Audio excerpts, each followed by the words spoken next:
Magandang hapon, narito na ang mga balita sa inyong PRTV Newsbreak. Sa isang unanimous decision, pinagtibay ng House Committee on Justice ang committee report na naglalaman ng articles of impeachment laban kay Vice President Sara Duterte. Sa detalye, alamin natin mula kay Mari Ocampo. Mari?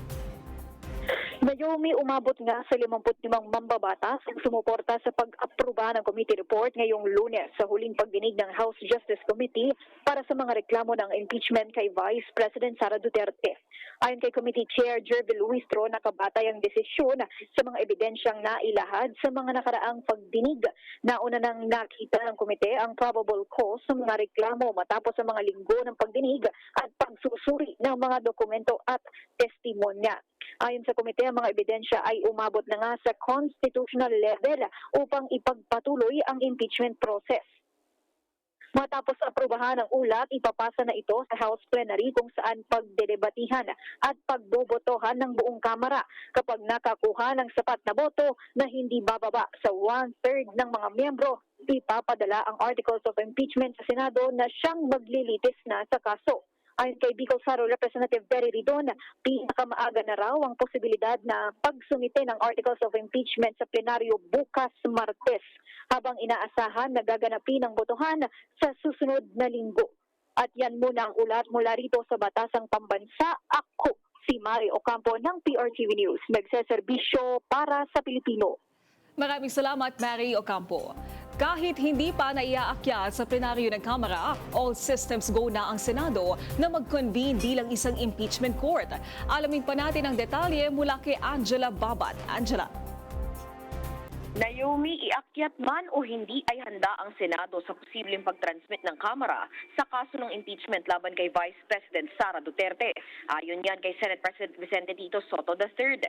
At bagmat patuloy ang pagdinig nito sa Kamara, iginiit ni Soto na kanyang personal na desisyon na hindi tututukan nang sa ganon ay manatili ang kanyang neutrality kung sakaling tatayo siya bilang presiding officer ng impeachment court.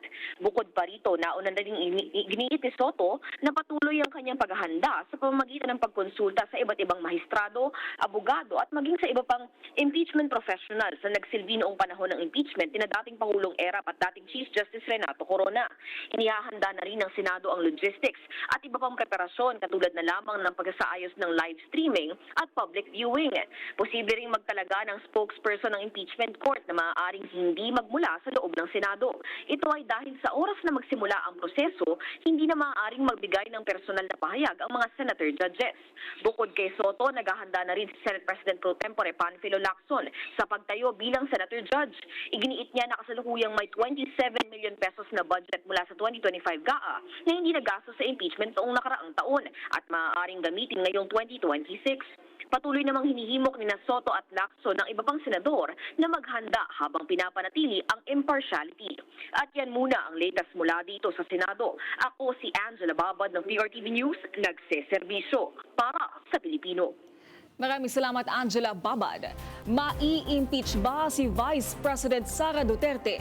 Yan ang itinanong kay Attorney Dino De Leon na isa sa mga host ng programang 4 Alas sa DZMM Radyo Patrol sa 630. Ayon sa kanya, may mas matibay na basihan ngayon na reklamong impeachment kaysa sa naunang inihain laban kay Vice President Sara Duterte. Sabi niya, hindi maikakaila na ang mga lumabas sa mga dokumento mula sa Commission on Audit at Anti-Money Laundering Council ay konkreto at sapat ng basihan na makakapagpasya sa boto ng mga mambabatas.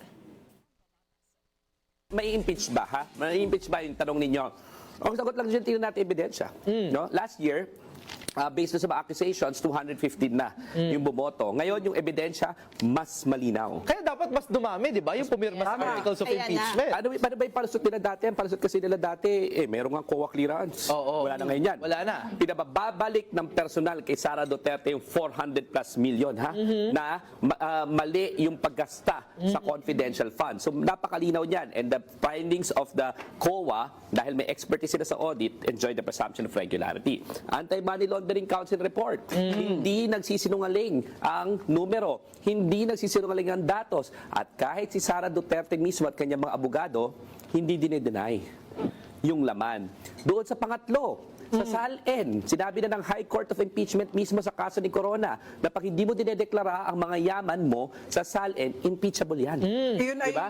betrayal of public Betrayal of trust. public trust, culpable violation of the Constitution. Yan po ang pahayag ni Attorney Dino De Leon ng With Due Respect.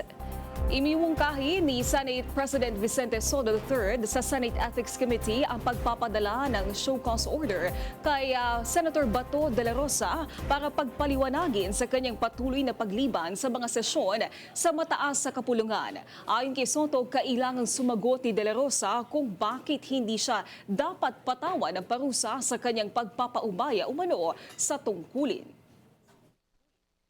Isasuggest ko is ipaalam namin kay Senator Bato na hinga namin siya ng sagot doon sa complaint sa kanya. Ang isasuggest ko pa lang, hindi ako chairman ng ethics, sa ex officio lang ako.